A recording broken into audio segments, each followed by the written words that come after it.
Alright, and I'm not sure whether you are aware of this or not, but today is actually the day of Usrah.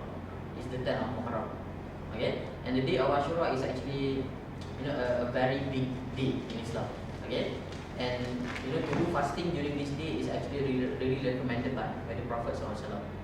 Okay, and for your information, before Allah revealed the ayat which make Ramadan of fasting during Ramadan wajib, Prophet used to perform fasting on the day of Ashura. Okay, and remember something. When I say this, some people will question. Ustaz, I thought the day of Ashura is the big day for the Jewish people, for the Yahudi. So the question now, why did Prophet follow the tradition of Yahudi? And the second question that people can ask, Ustaz, Baitul Maqdis or Jerusalem was also the Qibla for the Yahudi. And before Allah revealed the ayat saying Kaabah is our Qiblat, our first Qiblat was in Baitul Maqdis. So why did Prophet follow the tradition of the Yahudi? Right? So the answer is because during the early stage of the da'wah of Islam, Allah was giving opportunity for the Jewish people to see that Islam is actually the continuation of the religion of Ibrahim alayhi salam. Because the people of the Yahudi, the Jewish people, they believe that their religion was the religion of Prophet Ibrahim AS, and they call Ibrahim as Abraham or Abraham in their own language, and they also call Ibrahim as their patriarch, which means their father. Okay, and in fact the name Abraham coming from the name Abram, and the name Abram coming from two words, Ab and Ram or Abram. So Ab means father, right? Just like in Arabic, but this is not Arabic lah. This is Hebrew. Okay, you call it the language of Imrani, and then Ram refers to kingdom. So Prophet Ibrahim or Abraham was the father of the kingdom of the Jewish people. Okay, so Allah was giving them the opportunity. See, this is actually the continuation of your religion. You must follow it. But after several months, these people rejected the da'wah of the Prophet. So Allah revealed another instruction. Okay, now change. So we changed the Qiblat, and then we also changed the day of fasting. Okay, to give the signal or the sign to the Jewish people that the opportunity is gone now. We gave you the opportunity, but you betrayed. You didn't take the opportunity. You didn't grab it. So now it's totally your fault. Okay, and the enmity of the Jewish people towards the Arab, especially, or towards the Muslim nowadays, started since the first day Prophet was announced to be the Prophet. Prophet Muhammad SAW was appointed as the Prophet at the age of 40. So whenever this news, arrived at the ears of the Jewish people, they were very upset. They said, see, now the prophethood, the nubuwah, has transferred from Bani Israel to the Arab. So that's why they really hate this Arab. And one of the many reasons why they reject the Prophet SAW is because Prophet was not from the lineage of the Bani Israel, the Jewish lineage. Because Prophet was an Arab. Before that, Abraham was Jewish, was Bani Israel, and then Yaqub and so on. Yeah? Even Musa, or Moses they call it. Yeah? Alright. So before the coming of the wahyu of Ramadan, Prophet used to perform fasting during the day of Ashura. Okay? Because there is one hadith of the Prophet SAW. Prophet was actually Prophet arrived in one place, and Prophet saw that the Jewish people are fasting. So Prophet SAW asked one of his Sahaba, why are these people fasting? And this companion of the Prophet SAW mentioned, they are the Jewish people, Prophet. They fast during this day. They are fasting because they believe that during the day of Ashura, Prophet Moses was rescued by Allah from the oppression of the Fir'aun. You know this story, right? I hope you know. In the Egypt. Okay, because Allah sent Prophet Musa or Moses alayhi salam together with his own brother Harun or Aaron alayhi salam, and then both of them were assigned to deliver da'wah to Fir'aun. But what happened? Fir'aun rejected the da'wah, and not just that, Fir'aun also threatened to kill the Muslims together with the Prophet. And then they ran away until they arrived at the bank of, what is bank, right? Bank is not the bank, bank is tebing. Yeah? At the bank of the Red Sea. Right, Lautan Merah. And then Allah revealed instruction to the Prophet Musa to use the stick. And he used it, and you know what happened after that. Okay, and they crossed, and then Fir'aun crossed, and then Allah closed the sea, and all of them drowned. Fir'aun together with his own armies. Okay, so during that time, the Jewish people believed that Prophet Musa, Moses, was actually saved by God. Of course, there is no one Allah lah during that time. Yeah, alright. So by God, and then because of that, they will be fasting during that day. And then Prophet SAW, whenever he heard this, he was very surprised. He said, "What? You know, Prophet Musa is closer to me than to you. So I should fast. The right to do fasting is actually on me, not on you." So that's why he performed the fasting. Okay, and he said to everybody that fasting during the day of Ashura is compulsory, is wajib. But remember, this is before Allah revealed the ayat that make Ramadan for what we call it, for compulsory fasting. But whenever Allah revealed the ayat saying that Ramadan is the time to do the fasting, the compulsory fasting. So Prophet SAW mentioned in many hadith, we call it narrated by many of the Sahaba. So Prophet said, the fasting during Ramadan is wajib, but whoever wants to fast during Ashura, you can do that. Whoever doesn't want to do it, you don't have to do it. So ulama mentioned the hukum now becomes sunnah muakkad. It is really recommended sunnah. Okay, because in the life of the Prophet actually never leave performing fasting during the day of Ashura. Okay, and there are of course many fadilat, many advantages of performing fasting during the day of Ashura. One of the biggest fadilat or advantages is your sin for the whole year will be forgiven by Allah. Okay, but remember, when you perform this fasting, do not aim for the fadilat. Do not aim for the reward. You should aim for the blessing of Allah. Because even without the blessing of Allah, without the blessing of Allah, you cannot go into Jannah. Okay? Because in Islam we believe that the reason that can make us go to Jannah is not only when we have done so many good deeds, but it is also because of the mercy of Allah, by the grace of Allah. Yeah? Alright, and of course there are many events happening on the day of Ashura.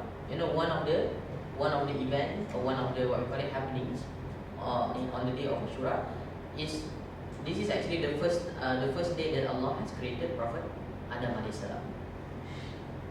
Okay, and if you read the Quran, the way Allah explained on the creation of Adam is actually very, very beautiful. Okay, you can read the same story in Genesis, in Bible of Genesis, but the story will be quite different, especially during the end part. Okay, because the Christian consider whenever God expelled Adam and Eve from the heaven, okay, it was actually an act of punishment. And these people, Adam and Eve, they brought with them sin, and that's why the Christian believe in the doctrine of original sin. So every baby is born sinful. In Islam, Prophet say every baby is born sinless on fitrah. That's the difference. Okay, and that's why they have to do confession, they have to do so many things lah. And that's why during the early age of Christianity, marriage was not really recommended. Because whenever you are married, you are going to bring a new baby to the world. So you bring the new sin to the world. Yeah? Alright. And there are many other what we call it consequences, okay, because of the story. Okay. So whenever Allah mention in the Quran, in Surah Al-Baqarah, the second surah in the Quran, Allah say, "Wa idh qala rabbuka lil malaika inni ja'ilun fil ardi khalifah." And Allah mentioned to the angels, "I'm about to create a vicegerent." Khalifah in English is called vicegerent on the earth. Okay. And what was the first response of the angel? Qalu ataj'alu fiha may yufsidu fiha wa yasfiku dima wa nahnu nusabbihu bihamdika wa nuqaddisu lak. And the angel, they question Allah. It is not question because they what we call it, they have doubt on Allah, no. But they question because they want to know. Okay, and then they ask question to Allah, "Oh Allah, why do you want to create the people who are going to create destruction, yufsidu wa yasfiku dima, and also who will cause bloodshed, pertumpahan darah on the earth. Wa nahnu nusabbihu bihamdika wa nuqaddisu lak." Whereas we are very obedient to you, we always praise you all the time. So basically the angel are trying to say that we are better than human. We praise you all the time, but the human, they will cause destruction. But some ulama said that whenever the angel say what we call it, human will cause destruction, it is not that we are actually bad, no. But because human, whenever they are sent to the world, the first thing that they need to do, they need to build the shelter. They need to build a house. And to build the house, they need to destroy the tree, they need to destroy the rocks. So that's the destruction that the angels, what was saying about. The same thing with bloodshed. When human needs to eat, right? The angels, they don't need to eat. Humans, they need to eat. We need to eat. So we need at least to kill the animal. So whenever we kill the animal, the bloodshed is going to happen. And then Allah replied the question of Allah answered the question of the angels in a very simple manner. Allah said what? Qala inni a'lamu ma la ta'lamu. Allah said, I know better than you, or I know what you do not know. Yeah? And what happened after that? Allah organized one competition between human and angel. Have you heard about this? It is not sports day, no. It is a competition. Okay? So Allah mentioned in the next ayat. What is the next ayat?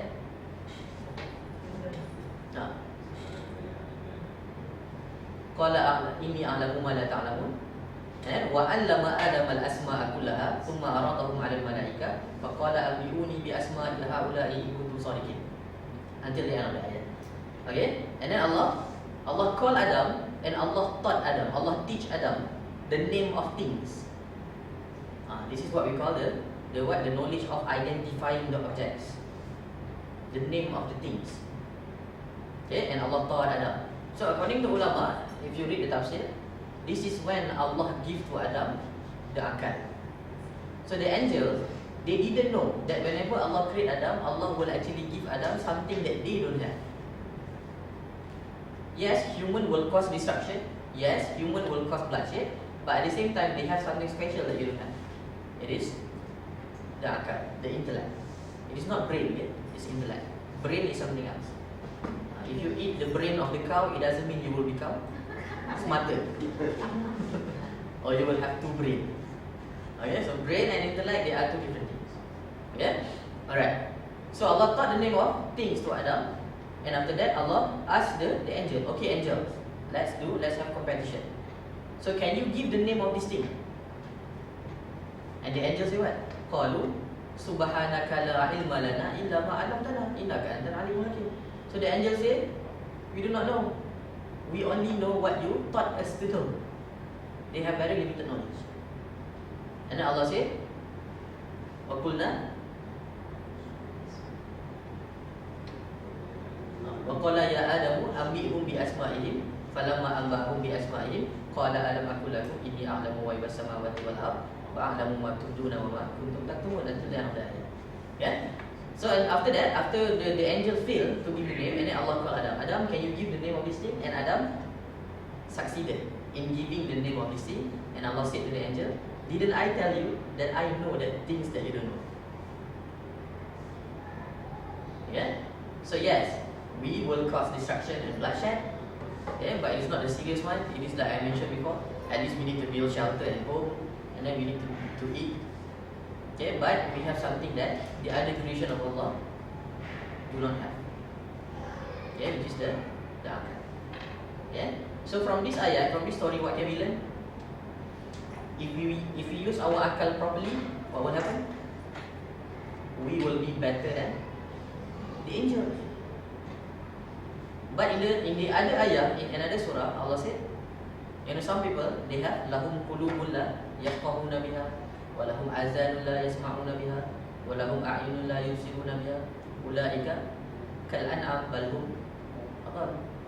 Allah said there are people who I created, they have akal but they refuse to understand. They have ears but they refuse to listen. They have eyes but they refuse to see. And ulaika kal an'am, these people are just like the animal, bal hum adall. Actually they are even worse than the animal. So what can we understand? If we don't use akal properly, we will be worse than the animal. So with akal, we can be better than the angel if we use it properly. If you don't use it properly, you will be worse than. So it's up to everybody's choice. Okay, either to be better than the angel or to be worse than the animal. Okay. Okay, some people ask question about can we do the fasting during Jumaat alone, or during Sabtu alone, or during Ahad alone. Okay, the answer is makruh. Okay, makruh means you can do it, but it is hated by God.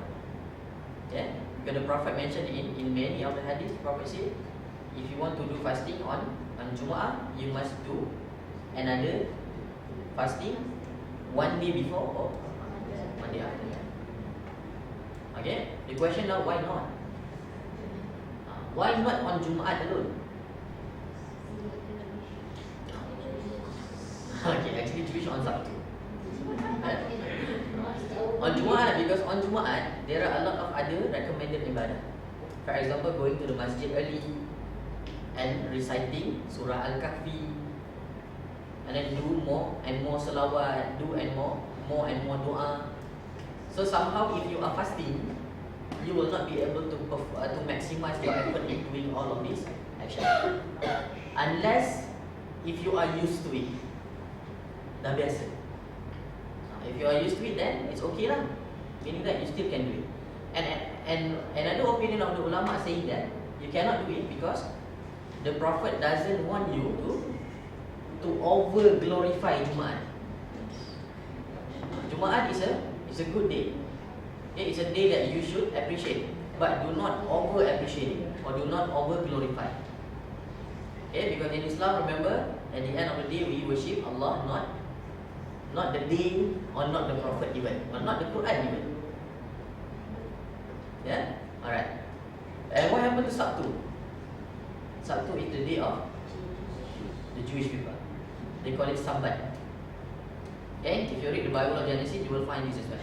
Okay, it is mentioned in the Bible, God created the world in 6 days. This is very similar to the Quran actually. Okay, Allahu allazi khalaqa samawati wal ardi fi sittati ayyam. Okay, so this is very similar to the Quran, but the way they understand different. Okay, they said God create the world in 6 days. The world start with wahid one, yaumul ahad, and then isnain, Monday, and then what we call it, Tuesday, Selasa, and then arba'ah, we call it Rabu, and then khamsah, Khamis, and then Jumaat. So God create the day from Monday until Friday. So what happened next? On the 7th day, God rested. So people should rest as well. Okay, so that's why they do the fasting, and that's why they also glorify the day. Okay, that's why in the Yahudi tradition they have one celebration, they call it Sabbath, Sabbath. You can find it on the internet. You can read it. Yeah. On the next day, Sunday, is the day of Christian. Okay, they always have this assembly in the church. They glorify the Sunday. We know it. Okay, and some people might argue, okay, we should glorify what we call it, Friday, right? Should we have holiday on Friday? Okay, the answer is both. We should. At the same time, it is okay also not to have what we call it, holiday on Friday, as long as we can perform all the what we call it, recommended ibadah during Friday. Okay, it doesn't necessarily mean we have to be on the holiday, but if we can be on the holiday, it's even better.